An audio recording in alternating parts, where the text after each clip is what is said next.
کیا آپ کو بھی یہ لفظ پڑھنا مشکل لگتا ہے؟ کیا آپ بھی اس لفظ کو بئسل اسم الفسوق پڑھتے ہیں؟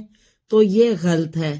دیکھیں یہاں آپ کو لام سے پہلے ایک الف اور لام کے بعد ایک الف یہ نظر آ رہی ہے، ٹھیک ہے؟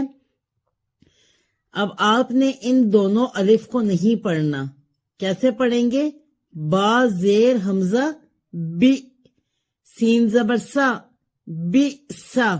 اب یہ الف بغیر حرکت کے ہے اور یہ الف بھی بغیر حرکت کے ہے۔